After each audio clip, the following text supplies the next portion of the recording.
A'udzu billahi minasyaitonir rajim. Bismillahirrahmanirrahim. Assalamualaikum warahmatullahi wabarakatuh. Alhamdulillah. Allahumma arhamna bil Qur'an. Allahumma rabbi shrah li sadri wa yassir li amri wahlul 'uqdatam min lisani yafqahu qawli. Alhamdulillah, segala puji hanya milik Allah, Rabb semesta alam. Para sahabat-sahabat pecinta Al-Qur'an, adik-adik pencinta penghafal Al-Quran, pada hari ini sama-sama kita mencoba untuk membaca Al-Quran, dan lebih pentingnya adalah kita menghafal, karena menghafal Al-Quran ini adalah sangat penting sekali. Kenapa sangat penting sekali? Ketika kita menghafal, insya Allah mudah kita tadabburi, mudah kita praktekkan dalam hidup dan kehidupan kita. Semoga hidup kita menjadi berkah karena selalu dekat dengan Al-Quran. Karena kompas kehidupan kita pun ada di dalam Al-Quran. Sehingga para sahabat-sahabat, para adik-adikku sekalian, marilah kita mencoba untuk bagaimana cara untuk kita menghafal Al-Quran ini, sehingga tidak ada ungkapan bahwa menghafal Al-Quran itu susah. Ketika ada orang yang mengatakan hafal Al-Quran itu susah, maka orang itu tidak mau berusaha, tidak mau belajar. Tidak ada kata susah di dalam belajar Al-Quran. Jangankan Al-Quran, ilmu yang kita belajar di sekolah, ketika kita menganggap itu susah, maka akan menjadi susah dalam usaha kita. Akan tetapi jikalau kita menganggap satu ilmu pengetahuan itu mudah bagi kita, maka insya Allah ilmu itu pun akan mudah kita resap, kita pelajari dan kita pahami. Begitupun Al-Quran yang dijaga langsung oleh Allah Subhanahu wa Ta'ala, maka tidak akan susah orang yang mau belajar Al-Quran, kemudian orang yang mau menghafal Al-Quran. Mari kita buktikan dengan beberapa kita membaca ayat-ayat Al-Quran ini, insya Allah mudah untuk kita menghafalnya. Sehingga salah satu metode yang kami terapkan di Pondok Tahfiz Quran Qurandiun, menghafal Al-Quran itu dengan metode pengulangan. Kita harus berulang-ulang dulu. Berulang-ulang dalam artian membaca satu ayat itu berulang-ulang. 1 kali, 2 kali, 3 kali, 4 kali, 5 kali. Bahkan 10 kali, bahkan 15 kali. Bahkan 10 kali, bahkan lebih. Artinya di saat kita mau menghafal, jangan langsung kita menghafal Al-Quran, tetapi kita membaca dulu terlebih dahulu. Kita baca berulang-ulang. Kadang-kadang kemampuan setiap manusia itu berbeda. Setiap anak itu berbeda. Setiap santri yang ingin menghafal Al-Quran itu kemampuannya berbeda-beda. Ada yang baru hafal sekali sudah bisa. Ada yang baru hafal 2 kali sudah bisa. Ada yang hafal 5 kali itu belum bisa. Ada yang hafal 10 kali pun itu pun belum bisa. Maka kata kuncinya adalah menghafal Al-Quran itu harus diulang-ulang. Contohnya seperti ini. Misalnya di surah An-Naba juz 30 ayat 1 misalnya. A'udzu billahi minasyaitonir rajim. Sebelum masuk pada ayat, ya, kadang-kadang kita membaca Al-Fatihah, At-Ta'awuz. At-Ta'awuz itu pun kadang-kadang salah. Bahkan bismillah salah. Artinya belum tepat sesuai dengan hukum bacaan. A'udzu biasa a'udzu, a'uju. Maka di situ pun selalu kita melakukan perbaikan, sehingga orang yang awal dalam mengikuti program pembinaan tahsin, kemudian program pembinaan tahfiz, maka terlebih dahulu kita perbaiki dulu ta'awuznya, kemudian pada ayat Bismillahirrahmanirrahim maka kita perbaiki. Setelah itu akan melangkah ke ayat-ayat yang ingin dihafal. Contoh, A'udzu billahi minasyaitonir rajim. Oke. Yang kedua, Bismillahirrahmanirrahim. saya sengaja mengulang 3 kali agar supaya mungkin di antara sahabat-sahabat, di antara adik-adik, di antara para penghafal Al-Quran yang ingin mengikutinya, insya Allah santai kita dalam belajar. Bismillahirrahmanirrahim. Sekali lagi. Bismillahirrahmanirrahim. Misalnya surah An-Naba juz 30 ayat yang pertama. Amma yatasaalun. Ya, jadi kita melihat dulu dengan metode yang pertama, kita melihat dan kita baca. Amma yatasaalun. Diulang lagi. Amma yatasaalun. Dan untuk sahabat-sahabat, untuk adik-adik para penghafal Al-Quran, ini saya contohkan hanya 3 kali baca. Tapi adik-adik ingin agar supaya menguasai, ingin menghafal daripada juz 30 surah An-Naba ini, maka tidak mengapa diulang sekali, 2 kali, 3 kali, 4 kali, 5 kali, bahkan sampai seterusnya. Itu tidak menjadi problem, tidak menjadi masalah. Yang penting mau belajar untuk menghafal Al-Quran. Maka tidak ada kata yang susah di dalam belajar, terutama menghafal Al-Quran. Nah, setelah daripada kita membaca sebanyak 3 kali, 5 kali, 10 kali, 15 sampai 20 kali, maka kita mencoba untuk menutup Al-Quran. Kita mencoba untuk menutup Al-Quran untuk mengasah daya ingatan kita. Apakah dari 10 kali kita baca berulang-ulang satu ayat itu, selama 10 kali kita ulang, 15 kali kita ulang, 20 kali kita ulang, apakah sudah nyangkut di dalam benak kita, dalam otak kita apa tidak? Nah, kalau sudah nyangkut, maka kita tutup Al-Quran dan kita coba. Dan kita membayang-bayangi bacaan yang tadi kita baca selama 10 kali, 15, 20 kali, dan kita coba. Amma yatasaalun. Dan jikalau masih ada yang nyangkut, belum sempurna, belum tepat pada ayat tersebut, maka boleh dilihat lagi. Oh, saya tadi salahnya di matnya kurang panjang. Berarti amma yatasaalun. Dan insyaallah kalau ayat-ayat pendek seperti ini kita ngulang 5 kali, 10 kali, insyaallah dengan bantuan Allah, rahmat Allah, kita pasti menghafalnya. Kemudian ayat yang kedua pun demikian. Ayat yang kedua demikian, sama halnya sebagaimana ayat yang pertama kita praktekkan kepada ayat yang kedua. Kita baca lagi tadarus awal, misalnya 5 kali, 10 kali, 20 kali. Anin naba'il azim. Kita baca sambil melihat. Anin naba'il azim. Sekali lagi. Anin naba'il azim.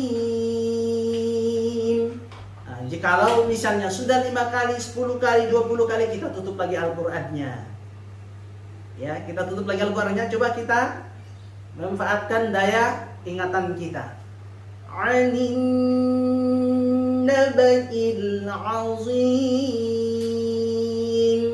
Jikalau ada kesalahan yang kita masih keliru dalam membaca ayat keduanya, maka kita boleh buka lagi, lirik lagi Al-Qurannya. Anin naba'il azim.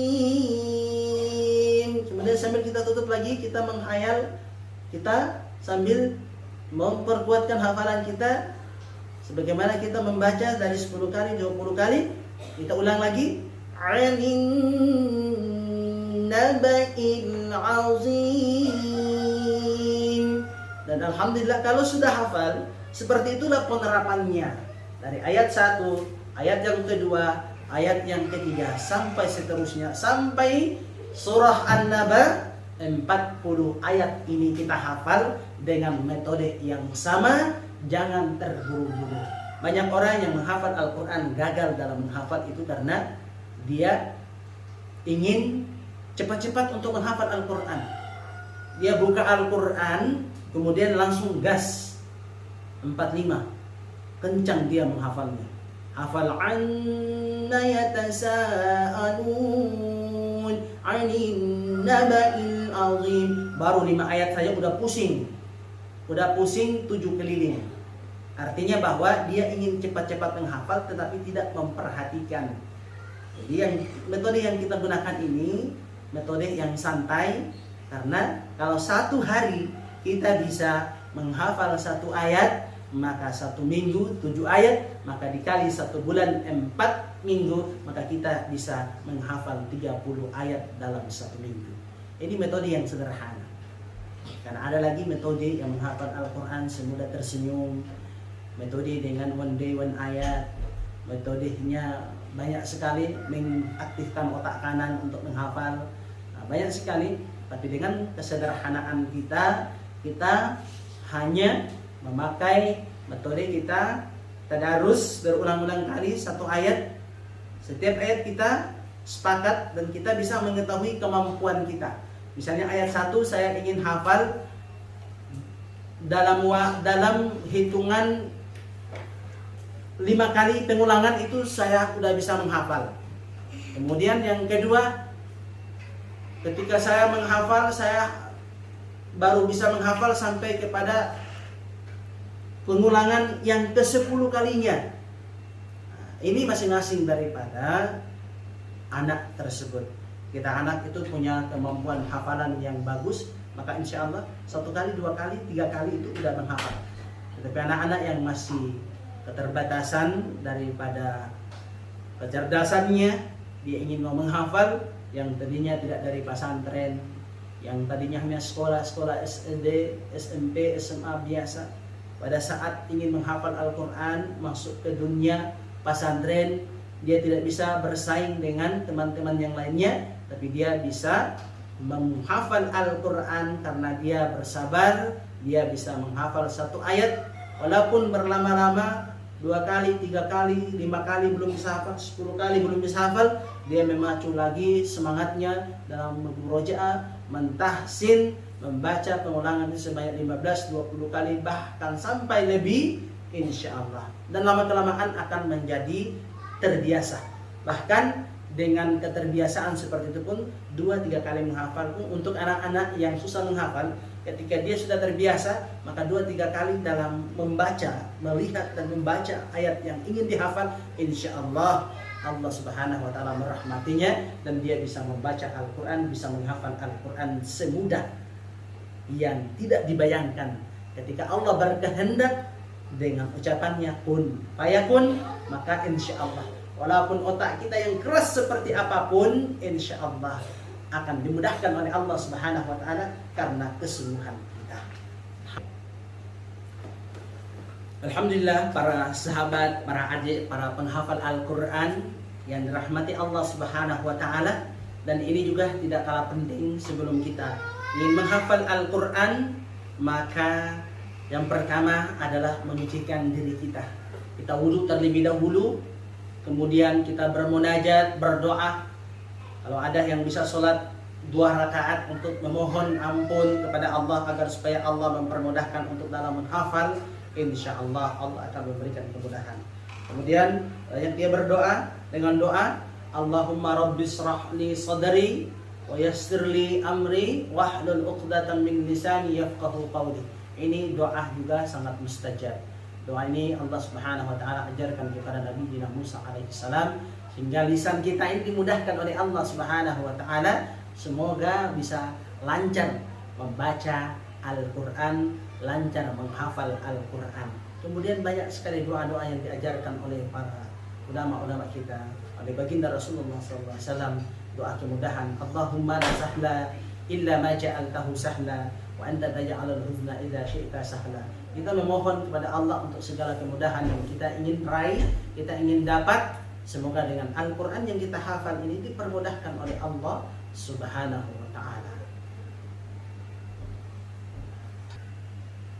Dan alhamdulillah para sahabat, para pecinta Al-Quran, khususnya untuk para ayah bunda di rumah, ini sangat penting sekali, sehingga ingin kami sampaikan lewat kesempatan yang berkah ini, lewat momentum ini di studio yang sederhana ini, semoga menjadi berkah untuk kita.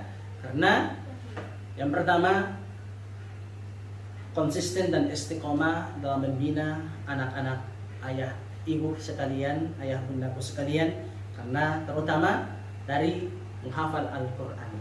Kenapa menghafal Al-Quran? Karena sudah banyak sekali yang kita saksikan di media, banyak sekali yang kita saksikan di stasiun televisi, yang anak-anak yang tadinya tidak bisa apa-apa, lahir dalam keadaan keterbatasan mentalnya, maka dengan mukjizat yang Allah tunjukkan lewat Al-Quran, orang tuanya istiqomah dalam mendidik anaknya, maka anak yang tadinya divonis oleh dokter bahwa otaknya sudah tidak terhubung lagi, bahkan sampai dokter menyampaikan umur anak ini sudah tidak lama lagi, tapi qadarullah, dengan pertolongan Allah Subhanahu wa taala, Allah ingin menunjukkan kehebatan, kemukjizatan daripada Al-Quran ini. Maka orang-orang yang menghafal Al-Quran, Allah Subhanahu wa taala jamin, Allah Subhanahu wa taala berikan kecerdasan kepada otaknya yang sangat luar biasa. Karena kecerdasan otak itu yang pertama, ketika orang yang menghafal Al-Quran, Allah menghidupkan kembali saraf-saraf otak yang tadi rusak. Allah hidupkan kembali otaknya, Allah hubungkan lagi kembali untuk bagaimana otaknya berfungsi, sehingga anak-anak kita itu menjadi anak-anak yang cerdas. Maka jangan heran ayah bunda sekalian, kalau punya anak, mari jaga, bina anak-anak kita dengan Al-Quran, agar supaya anak-anak kita menjadi anak-anak yang soleh dan soleha, dan tidak terlepas dari perkembangan pendidikannya pun insya Allah.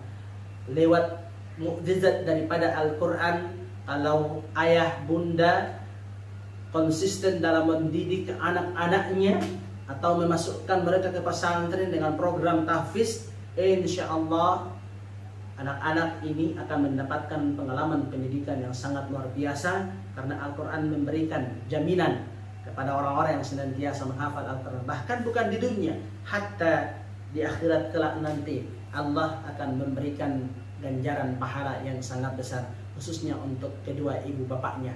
Bahkan mahkota yang diberikan oleh Allah Subhanahu wa taala di atas kepala kedua orang tuanya, asbab daripada orang tua yang punya anak hafal Al-Quran. Kemudian bukan saja anak yang hafal Al-Quran masuk ke dalam surga dengan sendirinya, tetapi anak yang menghafal Al-Quran itu akan masuk ke dalam surga menggandeng tangan 10 daripada keluarganya. Berarti bapak ibu, kakek neneknya, kakak adiknya, semuanya masuk surga berjamaah, asbab daripada anak-anak yang menghafal Al-Quran. Maka tidak ada kata yang terlambat. Anak-anak kita sudah tidak bisa hafal Al-Quran, maka ketika ada mindset, pemikiran seperti itu dalam pikiran ayah bunda sekalian, maka hilangkan sejauh-jauhnya. Anak kita adalah anak yang cerdas. Ketika kita mencoba, kita mampu untuk membina mereka untuk menghafal Al-Quran, insya Allah Allah memberikan kecerdasan besar di dalam kecerdasan anak-anak kita. Semoga Allah rahmati kita dengan Al-Quran.